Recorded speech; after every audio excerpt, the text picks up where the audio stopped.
সারা বিশ্ব জুড়ে বাড়ছে তৃতীয় বিশ্বযুদ্ধের সম্ভাবনা। ইসরায়েল সিরিয়াতে চালিয়েছে কঠিন তাণ্ডব, বসে নেই হিজবুল্লাহ। নতুন করে 4000 সেনা নিয়োগ দিয়েছেন তারা। আর এদিকে আমাদের হাতে এসেছে কিছু ভয়ানক আন্তর্জাতিক সংবাদ। জানিয়ে দিচ্ছি সংবাদ শিরোনাম। এবার নতুন করে 4000 যোদ্ধা নিয়োগ দিয়েছে হামাস। আরো জানিয়ে দিচ্ছি আমেরিকার বড় শত্রুর সাথে হাত মিলিয়েছে ভারত।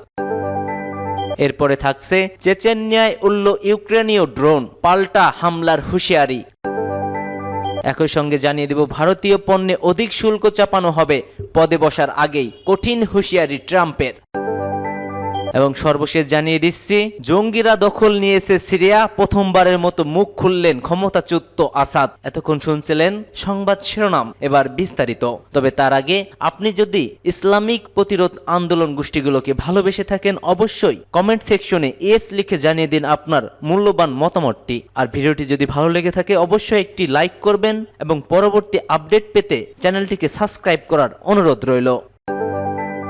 4000 নতুন যোদ্ধা নিয়োগ দিয়েছে হামাস। ফিলিস্তিনি স্বাধীনতাকামী সংগঠন হামাস তাদের সামরিক শাখায় প্রায় 4000 নতুন যোদ্ধা নিয়োগ দিয়েছে বলে জানিয়েছে ইসরায়েলি সামরিক কমান্ডাররা। তাদের দাবি গাজার ওপর চালানো বিধ্বংসী হামলার মধ্যেও এটি সংঘটিত হয়েছে। দখলদার ইসরায়েল নিয়ন্ত্রিত ওয়াল্লাহ নিউজের এক প্রতিবেদনে এই তথ্য জানানো হয়েছে। এতে বলা হয়েছে গত কয়েক মাস ধরে নতুন যোদ্ধাদের প্রশিক্ষণ দিয়ে যাচ্ছে হামাস। সংগঠনটির নতুন নিয়োগপ্রাপ্ত যোদ্ধারা ইসরায়েলের সন্ত্রাসী কার্যক্রম থেকে পালিয়ে যাওয়া কমান্ডারদের সঙ্গে কাজ করেছে এবং প্রসঙ্গত প্রশিক্ষণ নিয়েছে। এমনকি এই যোদ্ধারা গাজার দক্ষিণ ও উত্তর ইসরায়েলের বিরুদ্ধে যুদ্ধের প্রস্তুতি নিচ্ছে বলেও দাবি করেছে সংবাদ মাধ্যমটি। এই তথ্যটি মূলত ইসরায়েলের সামরিক কমান্ডারদের সরবরাহ করা তথ্যের উপর ভিত্তি করে প্রকাশিত হয়েছে, যা হামাসের সামরিক শক্তি বৃদ্ধির ইঙ্গিত দিচ্ছে। ওই প্রতিবেদনে আরও উল্লেখ করা হয়, 1 মাস আগে হামাসের সামরিক শাখা আল কাসাম ব্রিগেডের এক শীর্ষ কমান্ডার জানিয়েছিলেন হামাস নতুন বাহিনী গঠনের কাজ শুরু করেছে। তবে আল কাসাম ব্রিগেডের তাদের নিয়ন্ত্রিত হারিয়েছে বলে দাবি করা হয়েছে, তা প্রত্যাখ্যান করে তিনি বলেন আল কাসাম ব্রিগেডের গাজার সামরিক কার্যক্রমের উপর নিয়ন্ত্রণ হারায়নি। হামাস নেতাদের মধ্যে সমন্বয় এখনো চমৎকার এবং সংবদ্ধ রয়েছে। খবর ইরানা।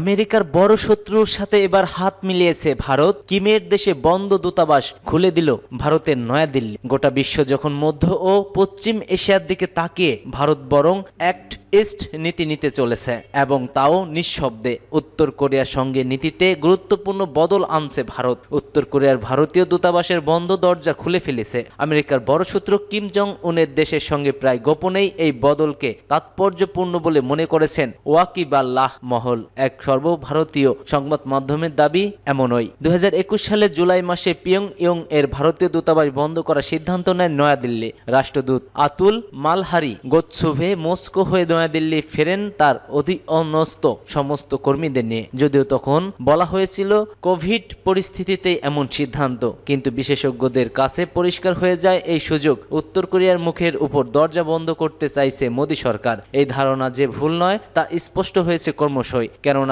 কোভিড পরিস্থিতি স্বাভাবিক হওয়ার পরেও আর দেশের সাথে সংযোগ রাখেনি ভারত। অতুলকেও মঙ্গোলিয়ার রাষ্ট্রদূত হিসেবে নিযুক্ত করে দেওয়া হয়। এরপর কেটে গিয়েছে অনেক বছর। উত্তর কোরিয়ার কূটনৈতিক গুরুত্বপূর্ণ ক্রমেই বেড়েছে। গত বছর 3-3.5 বছরের কেবল ভারত ও এশিয়ার জন্যই নয়, পশ্চিম দুনিয়ার কাছেও গুরুত্বপূর্ণ বেড়েছে পিয়ংইয়ংয়ের। এই বছরের রাশিয়া, চীন ও ইরানের সঙ্গে তাদের সম্পর্ক গভীর হয়েছে। অনেকেই এই জোটকে কোয়াডের একটা বিপরীত শক্তি হিসেবে উঠে আসতে দেখেছে। চেচেনিয়ায় উড়ল ইউক্রেনের ড্রোন, পাল্টা হামলার হুঁশিয়ারি দিয়েছে তারা। রাশিয়ার মুসলিম প্রধান প্রজাতন্ত্র চেচেনিয়ায় উড়তে দেখা গেছে ইউক্রেনের ড্রোন। জবাবে কিয়েভের সামরিক স্থাপনা লক্ষ্য করে পাল্টা হামলার চালানোর হুঁশিয়ারি দিয়েছে অঞ্চলটির প্রধান রমজান কাদিরভ। চেচেনিয়ার রাজধানী প্রজাতন্ত্রীতে দেখা যায় সেই ড্রোনটি। রমজান কাদিরভের দাবি, গ্রোজনির আকাশে প্রায়ই দেখা যাচ্ছে ইউক্রেনের পাঠানো ড্রোন। সোশ্যাল মিডিয়ায় করা এক পোস্টে তিনি আরো বলেন, ড্রোনটি শহরের আখমাত রায়ট পুলিশ ব্যাটালিয়ন ভবনের খুব কাছ দিয়ে যাওয়ার সময় বিস্ফোরণ ঘটায়। তবে কিয়েভের পাঠানো আরও 2টি ড্রোন সফলভাবে অকার্যকর করা হয়েছে। এই ঘটনায় কোনো প্রাণহানি হয়নি বলে জানিয়েছে চেচেনিয়া প্রশাসন। পদে বসার আগেই হুঁশিয়ারি দিয়েছে ট্রাম্প, ভারতীয় পণ্যে অধিক শুল্ক চাপানো হবে। পদে বসার আগেই ভারতকে কড়া হুঁশিয়ারি আমেরিকার হবু রাষ্ট্রপতি ডোনাল্ড ট্রাম্পের। স্পষ্ট ভাষায় জানিয়েছে ভারতীয় পণ্য অধিক শুল্ক চাপাবে আমেরিকা। শুধু ভারত নয়, ব্রাজিলের ক্ষেত্রেও এই নীতি নেওয়া হবে বলে ইঙ্গিত দিয়েছেন ট্রাম্প। সব মিলিয়ে ক্ষমতা হাতে পাওয়ার আগেই ট্রাম্পের বার্তা ভবিষ্যতে ভারত মার্কিন বাণিজ্য নীতির ক্ষেত্রে বড় কাটা হতে চলছে বলে মনে করা হচ্ছে। সাংবাদিক বৈঠক থেকে ডোনাল্ড ট্রাম্প বলেন, যদি কোনো দেশ আমাদের উপর অধিক শুল্ক চাপায় তাহলে আমেরিকাও সেই দেশের পণ্যের উপর চড়া হারে কর চাপাবে। ওরা প্রায় সব ক্ষেত্রেই আমাদের উপর অধিক কর চাপায়, অথচ এতদিন আমরা ওদের উপর কোনো কর চাপাইনি। এ প্রসঙ্গত ভারত ও ব্রাজিল দুই দেশের কথা তুলে ধরেছেন ট্রাম্প। বলেন, এই দুই দেশের মার্কিন পণ্যের উপর অধিক পরিমাণ কর চাপায়। হবু মার্কিন প্রেসিডেন্ট জানান, বাণিজ্যিক স্বচ্ছতা থাকতে হবে। ভারত যদি মার্কিন পণ্যের উপর 100% শুল্ক চাপায় তবে আমেরিকাও সেই পণ্যের শুল্ক চাপাবে। ওরা আমাদের উপর শুল্ক চাপানো তাতে কোনো সমস্যা নেই, কিন্তু আমরাও পারস্পরিক চাপাবো। ডোনাল্ড ট্রাম্পের সুরেই এতদিন শুল্ক নিয়ে মুখ খুললেন ট্রাম্পের হবু বাণিজ্যিক সচিব হার্ডওয়্যার লাটনিক। তিনি স্পষ্টভাবে জানান, নতুন সরকারের পারস্পরিক সুবিধা দানের নীতি অন্তত গুরুত্বপূর্ণ হতে চলেছে। আমরা আমাদের সঙ্গে যেমন ব্যবহার করবে অন্যরা, আমরাও ঠিক তেমনটাই ব্যবহার করব।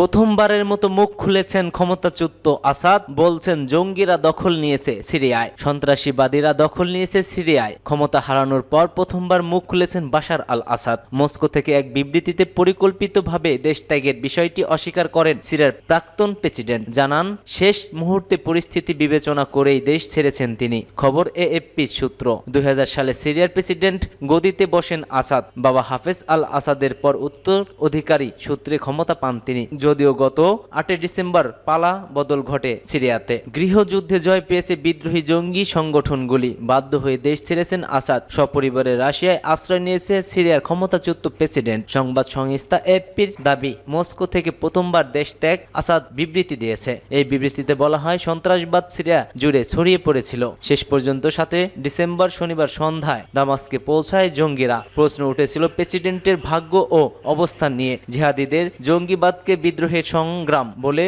চালাতে প্রচুর ভুয়ো তথ্য ও ভুল খবর ছড়ানো হয়েছিল। আসাদের বিবৃতিতে দেশ ত্যাগের রাশিয়ার ভূমিকা বিষয়ে বলা হয়, দামাস্কে বিদ্রোহীদের প্রবেশের একদিন পর 8 ডিসেম্বর সেনাঘাঁটি থেকে রুশ সেনার সাহায্যে মস্কো উড়ে যাওয়ার সম্ভব ব্যবস্থা হয়েছিল। যদিও গৃহযুদ্ধ চলাকালীন পদত্যাগ বা আশ্রয় চাওয়ার কথা ভাবেননি সিরিয়ার ক্ষমতাচ্যুত প্রেসিডেন্ট, বরং জঙ্গিবাদদের বিরুদ্ধে শেষ মুহূর্ত লড়াই করে গেছেন তিনি। বর্তমানে মস্কোতে রাজনৈতিক আশ্রয় থাকলেও সিরিয়ার সঙ্গে সম্পর্ক অটুট রয়েছে বলেই জানিয়েছে বাশার আল আসাদ। তার ভবিষ্যৎ পরিকল্পনা কি জানাননি এখনো তিনি।